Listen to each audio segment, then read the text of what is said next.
Ah, it's such a peaceful weather in my favorite game. Rockstar can never make a bad game. They are legendary, the best company in the entire world. Well, let's now look at the current state of Rockstar Games. Yes, Rockstar Games, a beast of a gaming company at the time, versus this Rockstar Games. How did it happen? Well, that's exactly what we're going to talk about. By the way, many of my viewers are not subscribed, so please hit that subscribe button. It really helps out a lot and you'll really be doing me a favor. Enjoy! So, in the last video, I told you that I'm going to talk about GTA Online sometime later. Well, this is the video where I am going to talk about it. If you want to prove that even a multi-billion-dollar company can make trash games, Rockstar Games is the best example. It went from a hero to a big O0. But how did it go from the best to the worst? To answer that, we are going to have to look at the history of Rockstar Games.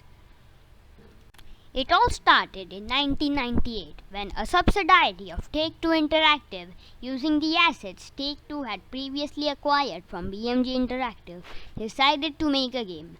Founding members of the company were Sam and Dan Houser, Terry Donovan and Jamie King, who worked for Take-Two at the time, and the Houser brothers were previously executives at BMG Interactive.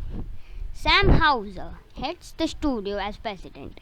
They decided to make a game called Grand Theft Auto, the game which marked the start of the legendary Rockstar Games.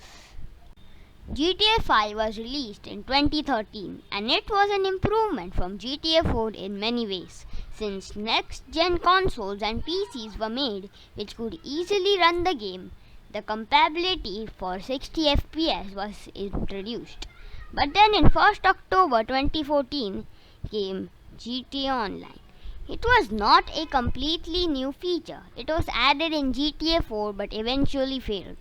So Rockstar decided to take a new look at GTA Online and make it better than GTA 4's one.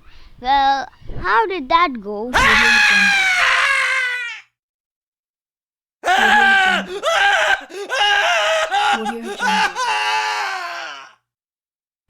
Oh, Rockstar, you have really made a big mistake. The game was absolutely terrible. Modders giving normal players money, then Rockstar banning the normal players for taking glitched money unintentionally than the modders.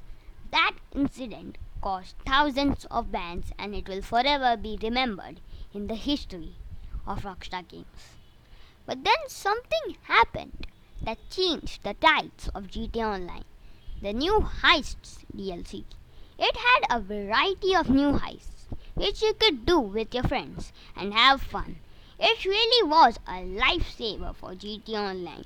But then in 2020, Dan Houser, one of the most loved person in Rockstar Games, left the company. It really marked the end of Rockstar Games. After 2020, GTA Online became a piece of garbage. Yes, DLCs are still being added, but how are people going to play the DLCs when their IPs are getting stolen by hackers? After 2020, GTA Online was never fixed. And considering the rate of Rockstar Games, I don't think it will ever be fixed. Rockstar Games did make a remake of the trilogy GTA San Andreas, GTA 3 and GTA Vice City, but even that resulted in a loss. So will this company learn its lesson and finally pay attention on games? I don't think so. Bye.